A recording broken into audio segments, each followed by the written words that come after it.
At UFC 300, there was a certain fighter that the UFC wanted to push and gave a massive platform for them to have a lot of exposure.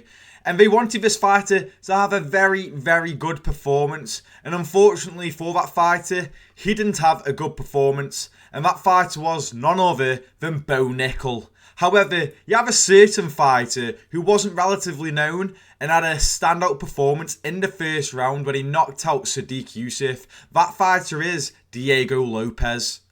Now, if you're unfortunate enough to miss Diego Lopez's performance at UFC 300, then let me clue you in on what happened. He was fighting Sodiq Yusuff, a very solid UFC fighter, and a lot of people didn't know how this fight would play out. I heard some people saying that Sodiq Yusuff would fraud check Diego Lopez, and thankfully that wasn't the case. Diego Lopez shined at UFC 300. He put on another banger.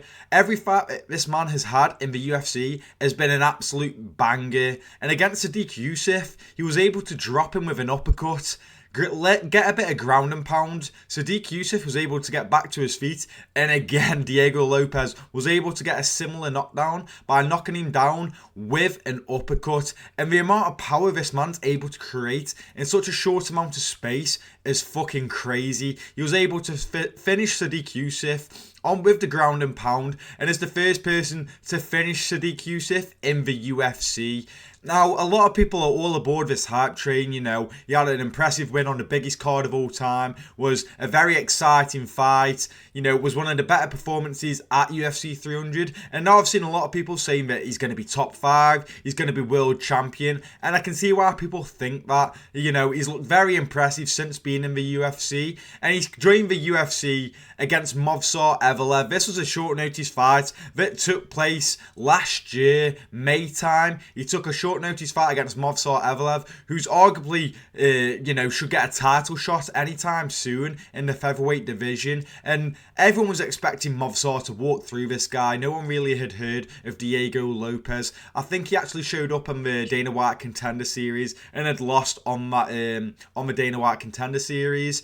And no one was really expecting much. But Diego Lopez put in a great performance against Movsar Evelev, getting a few submissions in, what looked very, very deep and very close to getting Movsar out of there. But unfortunately for Diego Lopez, he lost that fight. However, it was a very entertaining fight, and people were interested in Diego Lopez from then on, and that was just his UFC debut. After this, he took on Gavin Tucker, and again, put on an unreal performance. You know, everyone was talking about this performance again, because they're like, oh right, so he's not just a flash in the pan, he really is that good. And his next fight, again, he won by knockout. Unbelievable power that this guy has, and I can't wait to see more of him in the UFC, because he just seems to be good everywhere. He has a unique look. You know, I know his tattoo isn't really the best, you know. It's a nice tattoo, something like, if you dream it, you can achieve it. Like, nice little quote,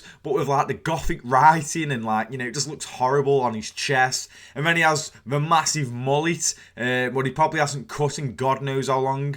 But yeah, he looks so unique. He's such a fun fighter to watch, and I genuinely believe that Diego Lopez can become the next big thing in the UFC, especially in the featherweight division. I wouldn't be surprised if we saw him in the title picture next year. Again, there's already people talking about him being in the title picture, you know, after his next fight, and that could very well be the case. You know, I think he's got like 250,000 Instagram followers now, which is quite good for someone who's unranked. And I think this guy can go to the moon. I'm not saying he's going to be, you know, have the star power of someone like Conor McGregor or anything like that. But I do believe he's going to have a solid fan base, and is going to get like a bit of a cult following, sort of the way we have with Charles the Bronx. You know, everyone loves Charles Oliveira, including myself.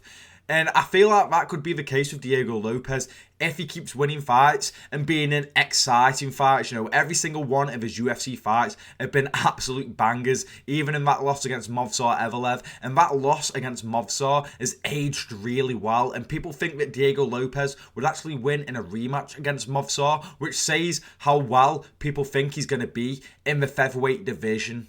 So if you are a fan of MMA, make sure you keep a close eye on Diego Lopez, especially if you're not familiar with his work in the UFC so far, because this guy could definitely go to the top, and I wouldn't be surprised if it happens very soon.